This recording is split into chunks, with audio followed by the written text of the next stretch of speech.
All right, good afternoon. I got my good friend and starting safety for the DC Defenders, Sam Kidd, with me. We are doing Damn Episode 8, Dudes Advocating Mental Health. Appreciate you hopping on, Sam.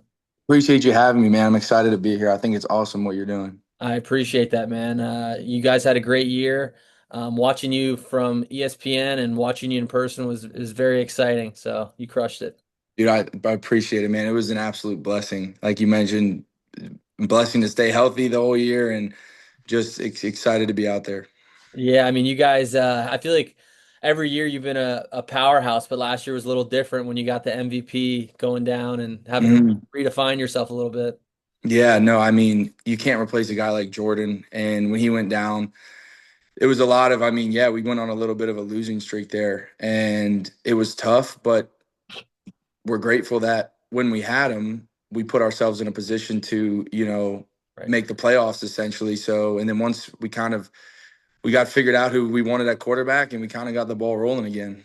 Right. No, it was exciting. I mean, I feel like everyone wrote you off once you went down, and in football, when you lose the QB, it's like, what are we gonna do? Yeah. Yeah. Yeah, no doubt. No doubt. It's definitely a little bit of that, but I mean, it being with the defenders, we've had a lot over the last few years, even before I was there, there's a lot of, ups and downs, coaches leaving. It's like, and we always find a way to, get it back on track. So, Right. like you mentioned, we didn't finish how we might have wanted it, but still grateful for the season. Absolutely. And that kind of brings me to my first question. So you graduate from JMU, had a successful college career, and you're waiting for that call. Obviously, on draft night, it doesn't come, but you get the call from the DC Defenders, who is still professional football, and they say, "Hey, it's 2024. We want to play with you." How exciting was that? Man, it was really exciting, and there was quite a bit of time between those two calls you're talking about. So I come out, I'd been injured halfway through my senior year, had a surgery in college. Wasn't sure, if I would be continue to play. I wasn't sure if that was the opportunity was really out there, and some conversations I had, it was like, let's give it a shot. So train for pro day and everything, and then the time you're talking about around draft day or when people are getting picked up and signed, and then it goes right into the NFL season. Yeah, I had no calls, no anything, and then about 6 months probably go by of really just I'm training. I'm out, I'm training for I don't know what. I'm out. I'm training, and actually I'm working with you. I'm landscaping with you. Just staying ready for what anything that was maybe going to come about, and then it actually was just a DM on Instagram that actually really got it started from the head coach of the Defenders at the time, who my trainer and Sean Springs actually got my film over to the Defenders, and that's really what started it. So I'm super grateful for Omar Evans and Sean Springs. But it was really that 6 7 months of I might have running 300s and I for laying on the field like gassed. And I'm like, what are we doing here? And then it's so when I got that call, it was like, all right, seems like it might have been worth it, seems like it might have been worth it. Yeah, I mean, you got to stay ready to be ready. So I think you were able to do that. Was there ever a moment during that stretch where you maybe didn't lose faith, but started to question, is this worth it? Should I maybe explore other options? Yeah, I mean, for sure. Um, that was I was looking back, it even seems a little bit almost more wild about the amount of time. I don't know. I mean, I say 6 7 months. It could have been a couple more of just really there was no opportunity on the horizon at the time, and I knew the spring would be like the next opportunity, whether it be the UFL or like the CFL. So, but during that time, absolutely, it was multi. I would love to say that no, I knew, I confidently knew something was going to happen, but I mean, the uncertainty was is this where God is leading me, or is it another route? And that was really the tough thing to find the answer of. And then there would just be something, whether it be a phone call from a coach who was like, "Oh, I like this film," or something that was like, all right, let's keep going, let's keep going. And then finally the opportunity presented itself with the Defenders. And it was like, all right, well, here we go. Yeah. And I was so psyched because when you got that call, I think you were like, we were almost, I think you just told me you were leaving. I don't know. It was during that time we were working together and you told me, and I was like, became the DC Defenders because I was always a fan, but I was like, all right, now I'm rocking Yeah. with them for good. Yeah, dude. No, you were in it for sure, bro. I mean, just honestly, I mean, I've told you, but I mean, you were a huge help to just keep me going during that time. Just being able to work with you and just, get by was, I mean, one, we had a great time, and two, just a blessing. So I appreciate you for that. Absolutely. And I'm sure anytime, any of the players talk about staying in shape, you could say, hey, look, man, Yeah. we can go up to Virginia. I'll show you what's up. Oh yeah, no doubt, no doubt. That might have been the best shape of my life. Training and then going straight to somebody's field, Right. somebody's yard, just working. Right. So 2024, you get the call, you make the team, you have a great training camp, and then it's over. You get injured, right? So how hard was that? Or you tell me how that all played out. Well, 2024, that was my first season. I didn't even technically make the team because I didn't even make it through. It was one weekend to practice. We might have had it was like the fourth practice. I dislocated my elbow and went down. So I mean, I was on IR from camp like forward, which was, yeah, I mean, like you mentioned, what did it feel like? It was a confusing time, for sure, because like we mentioned, all that time building up, here comes the opportunity, and one of the first couple practices, I dislocate my elbow, which I never had any problem with in my life, making a pretty routine play, and it was tough because again, it's like, well, was that it? Was that the opportunity? I thought this was the opportunity we were looking for, and I prepared for it, and boom, just like that. But I will say, so from the beginning, it was tough, but it wasn't, I'd been through some injuries and surgeries in college also that kind of, I would say, prepared me for that moment. And, I like to say, God is good all the time. And, it's easy to have faith when things are going good and, how you want them to be. But during that time, I looked back on, my college career, and it was just had a surgery, come back, take a little step further. I'd come back to go play for a little while, going well, had another surgery, another injury, come back, take it. Now I'm on full scholarship, surgery. Now I come back, now I'm starting. Now it's my last season, healthy for a couple years, boom, go back down, surgery, don't know if I'm going to play again. That's when I get to the first opportunity with the Defenders. One weekend, boom, dislocate my elbow. And it's like, God brought me through every storm to this point. So what now? Now I'm supposed to be nervous and worried? No, absolutely not. I think that, whatever's in God's plan, it's still there. And that's what I kind of leaned on during that time and I just tried to keep a positive attitude and show up every day. But there was a lot of uncertainty and questioning during that time. What the next step was going to be. Right. And then, your second season, this time you make it through training camp. Yeah. You're starting. I'm watching you on ESPN. You're making plays.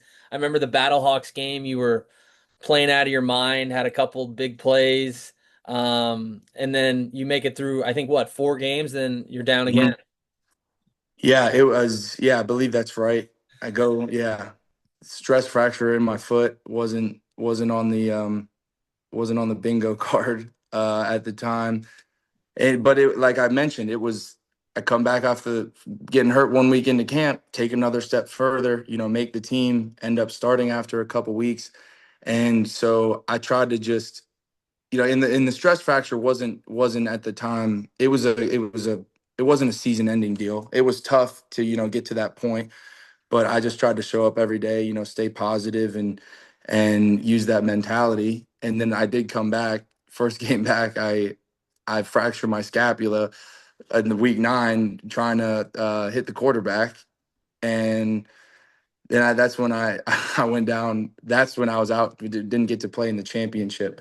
So was back in the injury category. So it was a trying time for sure, and like we kind of talked about. I mean, it's more mental than anything when you're sitting there and your days were full of workouts, practice, film study, and now you just go from that to just not like quite literally nothing, and maybe some PT, but not yet because you can't. You're just sitting there. So that's the toughest time to deal with injuries, I would say. And what would get you through those times other than your faith, which we've talked about, is Yeah. was it talking to family, talking to friends? What was able to get you through those tough times? Yeah, I mean, definitely. I mean, faith played such a big role in everything, but I mean, I had an amazing support system that I'm grateful for, and friends, teammates, coaches, family. So it would really be just getting up and showing up every day. Some days it was tougher than others to show up and bring a good attitude, but having those people in your corner that just truly care and are there for you and just check in on you. I mean, it means the world, and it whether it's even just the slightest pick me up, just to get you through that day to get you to the next one, because it's just stepping stones, right? And with anything, it's just one day at a time, just 1% better every day, and then you pile that up, and you're getting somewhere. Right. And I mean, with your career, professional football, I mean, it's never guaranteed. Tomorrow's not Mhm. guaranteed because they might call up a guy from another program and, your job might be taken and injuries. I mean, contracts, football especially is one of those sports and professions where tomorrow's not guaranteed. So Mhm. what are you able to do to stay grounded knowing that tomorrow isn't guaranteed and you just got to live in the moment and make the most of the opportunities you get? Yeah, it's just what you just said. Honestly, I was talking recently about that, and I've seen guys make all the right plays, show up on time, do all the right things, and you still might get cut. So it's like, what is the point of wasting your time worrying about how it's going to play out? And that's how I just show up and just try to enjoy every moment, and that kind of comes through going through these injuries and having football, exercising, just taken away from me and not able to do it. So my perspective has kind of just changed on just enjoying all the little things, whether it's practice, and some days practice is tougher than others, but enjoying practice, enjoying camp, enjoying any opportunity you have to be out there. You get that opportunity. So it's that's how I look at it, and I think that's I've just enjoyed the ride at this point, and that's what keeps me going. Yeah, I think if you're able to enjoy the moment and not think too far in the future, I know Hmm. a lot of people are planners, and you're like, oh, well, what about next week? What about, the next game? You really got to ground yourself in realizing in anything in life. I don't care if you're a car Hmm. mechanic or if you're a salesman. Hmm. You don't know if today's your last day on earth. God, Absolutely.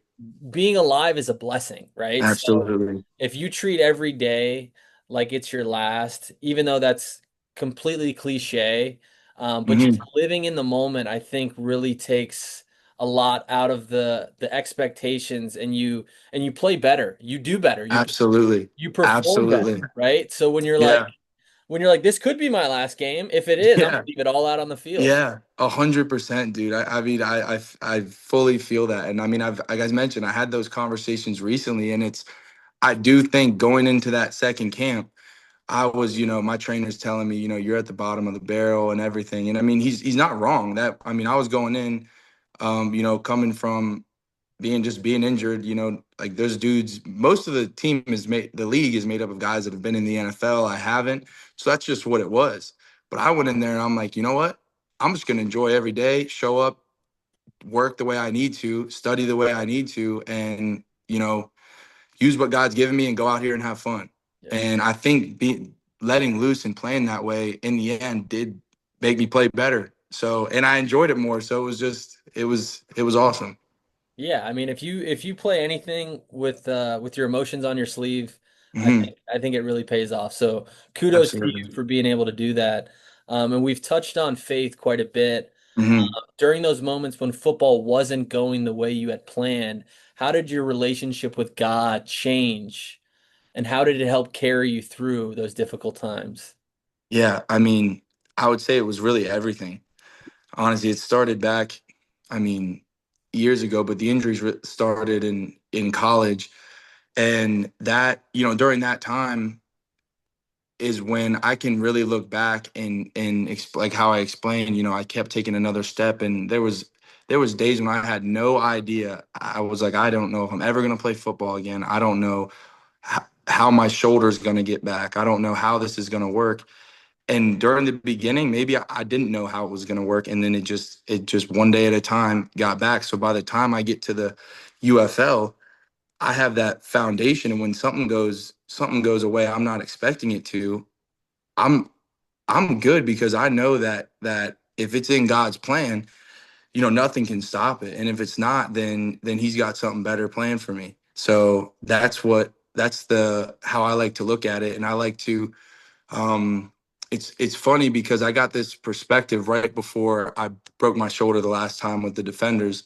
A pastor had said, when you're going through anything in life, and it's a lot of times people are looking to figure out what God might be trying to teach them in that moment, right? And I break my shoulder. This was 2 weeks before I broke my shoulder. And my best friend called me and said, he's like, what do you think God's trying to teach you? And I'm like, well, you know what? This pastor just shared with me that the point is, what if it's not about you? What if it's not a lesson for you to learn? What if somebody else needed to see you go through this and with your chin up positively and either bring them closer to God, or they're going to go through something themselves, and them watching you go through it gave them what they needed, to make it to the other side. So that's something I keep on the front of my brain. It's not always about, I'm over here selfish trying to figure out what God's trying to teach me, when the whole time it might not be about me. It might be for somebody else to see me go through something, and then it's going to help them at some time. Or maybe it's a conversation I can have with somebody to help them go through it because I've already been through something similar. So having that perspective has really helped me get through moments like that. I'm like, okay, this is not what we were expecting, but we're gonna be good, and we're gonna use this for something good at some point.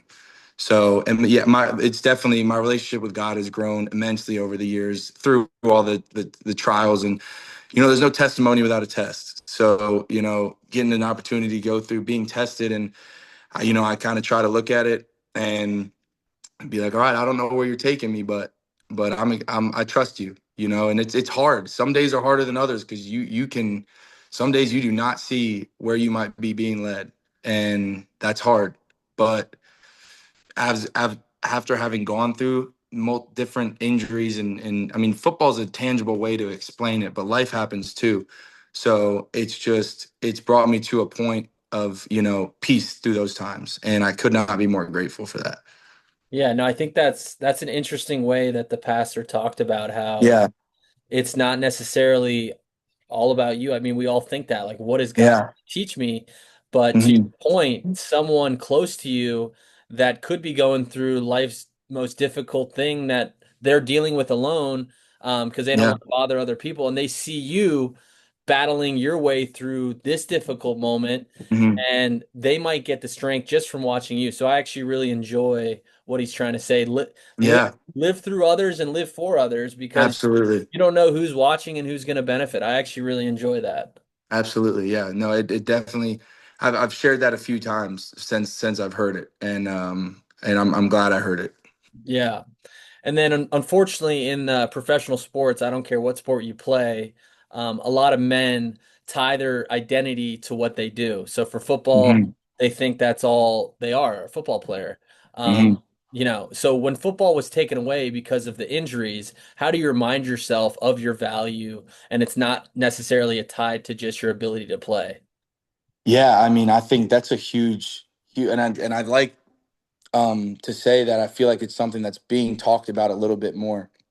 But it's a big problem for a lot of people, and it's definitely something I've dealt with, having football being taken away a few times. And I would say earlier on, when I was in college, I would say I was a little more lost when I would be going through those times. And I mean, even like I mentioned before, and we've talked about the the stillness, and when you get surgery or something, you can't move, you're just sitting there. You have a lot of time to think and get wrapped up in your own brain and question what is going on. But I think it's really important, um, to to remember that it's so much bigger than football. It's so much bigger than whatever sport you play.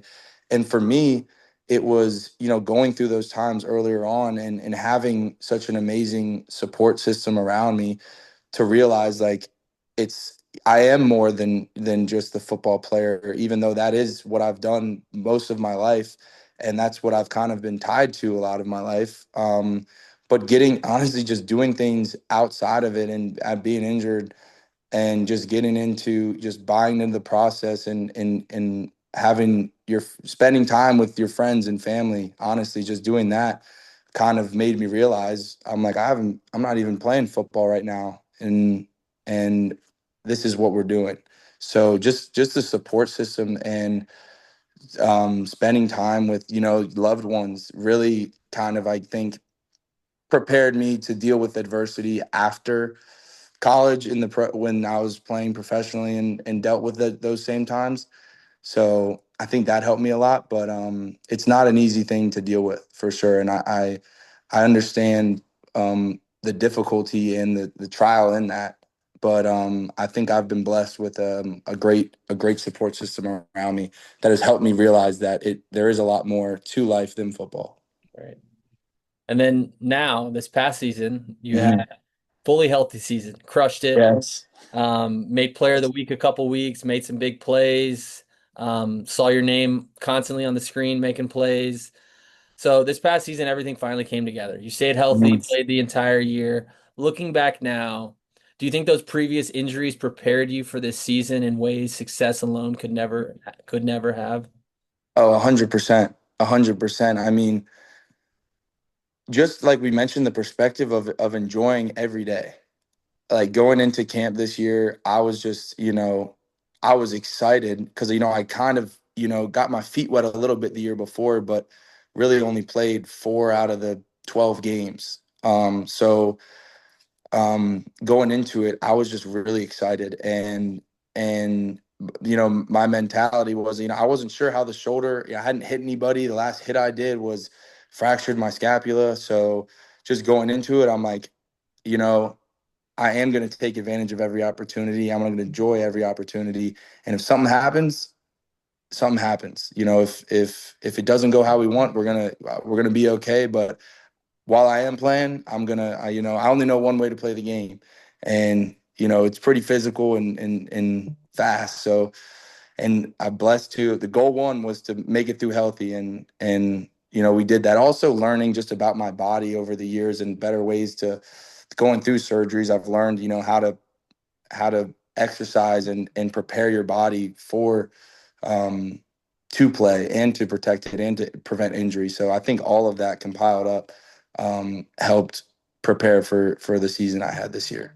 No, I agree. I mean, when you go through tough times, it's not what gets you through it. It's how you do it. And if you're able Hmm. to do that, you're gonna see when you're in a good spot, like, okay, I was able to get through those tough times. I know this success might not last forever, but I can Hmm. get through mostly anything because of these tough, dark times.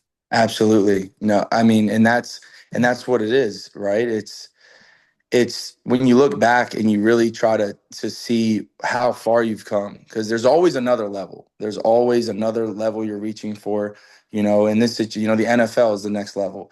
But if you said 3 years ago when I was out there working with you in somebody's front yard throwing mulch around that this is the position we'd be in, we'd be like pretty excited, and some things must have went the right way, or for went our way. So sometimes I think it's important to look back because you can get caught up in the next level. There's always some another level to reach. But looking back and seeing how far you've come, I think can help you. You got to celebrate the little wins too, and it's help you stay positive through a lot. Absolutely. If you're able to celebrate all your victories, right? Small, Yeah. big. I mean, take advantage of that opportunity that you're given to enjoy what you've been given, right? You have Hmm. to celebrate them because to that point, what we've been talking about, nothing's guaranteed. I don't care your Hmm. profession. So you need to enjoy every victory, no matter how big, no matter how small. You have to take ownership of it because you made that happen. So I think for everyone's clarity and mental state, you need to be able to accept the fact that I did this today and I'm Yeah, proud of it. If you don't, absolutely. you'll probably burn out, and burnout is whatever profession you're in, Hmm. that's a killer profession. Burnout Absolutely. can ruin a career, right? Absolutely. So enjoy your wins, and I completely agree with that wholeheartedly. Yeah, and I think when I was going through, those injuries, and that was the biggest thing, honestly, that got me through them. And after going through a few, I kind of knew what I was going to be in for. Um, and just celebrating, I shoulder surgery at first, I'm punching my hand just like lightly against a wall for a few weeks and going this, taking a 1 pound dumbbell and just moving it barely. But then the next week I might do a 2 pound dumbbell. And then the next week I might do a 3 pound dumbbell. So it was just buying into the process and seeing that has definitely prepared me to, you know, really attack anything that way. It's just it's what people say. It's 1% better every day, Right. and you celebrate that 1%, and then you look back after 4 months, and now you're outside running around. 4 or 5 months, you're running around. You're lifting weights again and everything, but you forgot about those first 2 months when you were just barely moving anything. The physical therapist was moving your arm for you. So that's what really got me through those times was those little wins day in and day out. You're moving your range of motion. They're measuring your range of motion, and it goes from 70 degrees to 75 degrees, and you got to be excited about that because you're moving in the right direction. No matter how small or how big the win is, it's a win. Yeah, and I agree. For someone listening who's in the middle of their current setback, a job loss, an injury, a loss in their family, depression, or just feeling like life keeps kicking them down, what would you tell them about continuing to believe in yourself and there's still a purpose for their story? Oh, absolutely. There's always a purpose, and I heard what Andy said. If there's breath in your lungs, then you have a purpose to be here, and I loved that. And I think whatever you're going through with injuries, it's scars don't show you where you're going. They just only show you where you've been, and that can be emotional scars, physical scars, whatever you're dealing with. It doesn't tell you where you're going. It only shows you what you've been through. And I think that um, it's really important to remember the little wins, like we talked about. Situations can be different. Different losses or different setbacks. You might handle differently. But if you're just in a place, when I've been down, I just focus on putting one foot in front of the other. And you might not know you know the goal or the destination or the destination might seem way too far away, but you just take one foot and you just keep putting in front of the other, and then eventually, and lean on your people, lean on your faith, lean on your family, your friends, your loved ones, and put one foot in front of the other, and then you'll look back and see how far you've come, even when it feels like you're not moving anywhere. You'll look back and you'll realize how far you've come. Yeah, I love that. I think if you're able to embrace your scars, Yeah. I think you have to accept it and you'll be able to truly move on because, like you said, that's not showing you who you are. It's showing you what you've been through and how Hmm. much stronger you are. Yeah, And absolutely. I think that's very powerful. Yeah, no, absolutely. And it's funny to say I'm grateful. I'm grateful for every single trial I've been through, because I would not be where I am today or have the perspective I do today without having been through what I have. So, and that's even, I was just talking to my buddy who had surgery recently, and I was like, it's not going to make sense, but I'm excited for you, because when you get on the other side of this, you're going to have grown and got so much stronger, and mentally, physically, and spiritually. And so I'm excited. It's going to be tough, but I'm excited for you to get to that point, because you will look back and you will be stronger physically, mentally, and spiritually. Yeah, no, I'm reading a book right now. I can't think of the name, but it's about a gentleman that burned completely top to bottom. 100% of his body was burned. He was in a house fire. He had a 1% chance to survive, actually Hmm. live. Uh, Hmm. and he asked his mom at 8 years old, "Hey, mom, am I gonna die?" And she Hmm. said, every mother might respond differently. That he's literally on the operating table heading to emergency surgery, and she goes, "Do you want to die?" And obviously, she waited a second. She said, "You need to fight like hell if you want to live." And Hmm.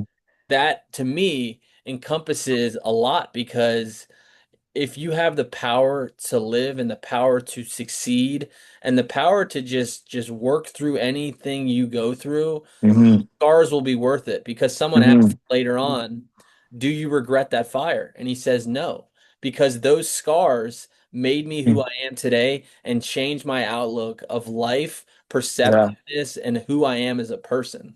Wow. Wow. That's, you gotta send me that book there. Yeah, it's a strong one. That's wow. Yeah. That's awesome. That's really Yeah. cool. That's And then really cool. and then in closing, um, what do you want people to remember you most about Sam Kidd, the player, the man?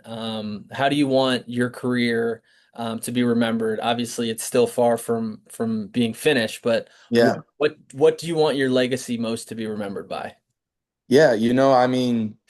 I hope when people think, I mean, like we just talked about all the injuries, and everybody has a story, right? But I hope people, I try to give God glory through, the platform He's given me and the opportunities He's given me. So I hope that when people think of me, they think of my faith and, teammates, family, who, people I've played with. I hope it's just, they remember how consistent, I'm consistent, showing up day in, day out. Try to bring great energy on and off the field, and elevate everybody around me, positively, whether that's with football or outside of football. And I hope it would be something like that. I love that, and I think you're doing that well. You're exemplifying it. You're an awesome guy, good friend, and even better player. So appreciate you hopping on, Sam. You've been a great addition to DAM, and I know someone out there will be listening to this and appreciate the words you've given them, and it'll help them pushing on through these tough times they might be experiencing. I hope so, man. I appreciate you, dude. I appreciate you more than you know. You're a good You're man. awesome. Appreciate you, You too, Sam. brother. See ya.